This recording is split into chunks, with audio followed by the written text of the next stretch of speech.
আর অন্যদিকে কুলতলিতে নজর রাখতেই হবে, তার কারণ অবশেষে স্বস্তি পেয়েছে সেখানকার মানুষজন, কারণ বাঘ খাঁচাবন্দি হয়েছে। অবশেষে ভোর রাতে খাঁচাবন্দি বাঘ, যে ছবি আপনাদের দেখাচ্ছি, অবশেষে বাঘকে বাগে আনা সম্ভব হয়েছে বন দপ্তরের তরফ থেকে। আরো ডিটেল অর্পণ জানাতে পারবে কিভাবে বাগে এলো এই বাঘ। অর্পণ, দেখো নগেনাবাদের যে সবজি ক্ষেতের মধ্যে বাঘকে লাস্ট দেখতে পাওয়া যায়, সেই সবজি ক্ষেত গতকালই ফেন্সিং করা হয় বন দপ্তরের পক্ষ থেকে, এবং সেখানে দুটি খাঁচা পাতা হয়। সেই খাঁচাতে টোপ হিসেবে ব্যবহার করা হয় ছাগলকে, এবং এই টোপ খেতেই কার্যত রয়্যাল বেঙ্গল টাইগার খাঁচাবন্দি হয়। এই মুহূর্তে তাকে বনি ক্যাম্পের উদ্দেশ্যে নিয়ে যাওয়া হয়েছে। সেখানে শারীরিক পরীক্ষার পর তাকে আজই গভীর জঙ্গলে ছেড়ে দেওয়া হবে। তুমি জানো গতকাল এই বাঘকে কার্যত এলাকার বাইরে বের করার জন্য বন দপ্তরের কর্মীরা যান, এবং সেখানে গ্রামের একটি মানুষ গাছে উঠে পড়ে। সেই গাছ থেকে মানুষকে স্বাভাবিকভাবে নামিয়ে আনার সময় বাঘ অতর্কিতে হামলা চালান, এবং এই হামলাতে এক বনকর্মী গুরুতর জখম হন। তাকে প্রথমে জামতলা গ্রামীণ হাসপাতাল, সেখানে অবস্থার অবনতি হলে চিত্তরঞ্জন এসএসকে তাকে পাঠানো হয়েছে। তিনি সেখানে এখনো পর্যন্ত চিকিৎসকরা যা জানাচ্ছেন তিনি স্থিতিশীল। গতকালের থেকে আজকে অনেকটাই তিনি সুস্থ রয়েছেন, কিন্তু অতিরিক্ত রক্তক্ষরণের জন্য শরীরের অতিরিক্ত রক্তক্ষরণ হয়েছে, যার জন্য আরো বেশ কয়েকদিন তিনি থাকবেন।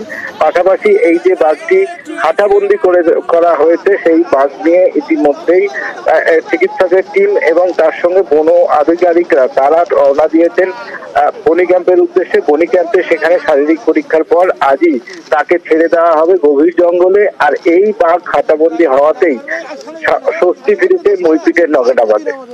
বেশ, অবশেষে স্বস্তি ফিরেছে কুলতলিতে। সেখানকার মানুষজন তারা স্বস্তি পেয়েছেন, কারণ আতঙ্কের মধ্যে প্রহর গুনছিলেন তারা। ভোর রাতে বাঘকে খাঁচাবন্দি করা সম্ভব হয়েছে। ছাগলের টোপ দিয়ে সবজি খেতে বন দপ্তর খাঁচা পাতে, এবং সেখানে এই রয়্যাল বেঙ্গল টাইগার ধরা দেয়। আর বাঘ ধরা পড়াতেই স্বস্তি। রবিবার রাত থেকে কিরকম অবস্থা ছিল তা আমরা প্রতি মুহূর্তে আপনাদের আপডেট দিয়েছি। কুলতলির মইপিঠ, বৈকুণ্ঠপুর, সেখানে রীতিমতো বাঘের আতঙ্কে মানুষ জেরবার হয়ে গিয়েছিল। নগেনাবাদে জাল দিয়ে গোটা গ্রাম ঘিরে ফেলা হয়েছিল, কারণ লোকালয় সেই সময় বাঘ ঢুকে পড়ে। আর বাঘের হানায় বনকর্মী পর্যন্ত আহত হন, কিন্তু অবশেষে খাঁচা পাতা হয় এবং তাতে ধরা দেয় রয়্যাল বেঙ্গল টাইগার।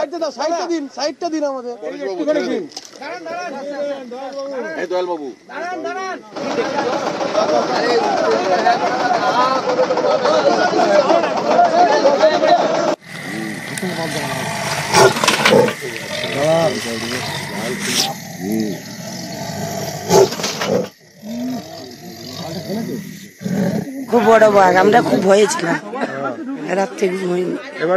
এবারে ঘুমাবো, খুব ভয় ছিল। 2 দিন 3 দিন আজকে খুব ভয় ছিল, প্রচুর আতঙ্কে খুব ভয় লাগছিল। কালকে হেঁটে হেঁটে ওইখানে ঢুকেছিল, আমাদের ওই বাগানেতে ঢুকেছিল দেখেছি। আজকেরও গিয়ে ওইখানে খাঁচায় ঢুকেছে, আমরা গিয়ে দেখেছি। এবার একটু চিন্তামুক্ত। পুনবশ মেল আছে, অ্যারাউন্ড 10 ইয়ার্স এজ হবে, আর 3:30 নাগাদ ধরা পড়েছে। এখানকার যে লোকাল লোক আছে ওরাও জানে কি বাঘও থাকবে, আমরাও থাকবো। কোনো সময় এরকম সিচুয়েশনটা ক্রিয়েট হয়ে যায়, কেন বাঘের সংখ্যাও অনেকটা বেড়েছে অ্যান্ড মানুষের সংখ্যা বাড়ছে, তার জন্য ইন্টারাকশনও একটু বেশি হচ্ছে বিটুইন হিউম্যান অ্যান্ড টাইগার। আমাদের টিম খুব ভালোভাবেই কাজ করে অ্যানিমালটাকেও রেস্কিউ করেছে, গ্রামটাকেও প্রোটেকশনটা দিতে পেরেছে। প্রিলিমিনারি দেখে তো সাইটে এরকমই মনে হচ্ছে কি না ঠিক আছে বাঘটা, কিন্তু একবারই আমরা থারোলি এটাকে চেক করবো। থারোলি চেক করার পরে যে it is deemed to be fit to release, তারপরে আমরা ওটাকে রিলিজ করব।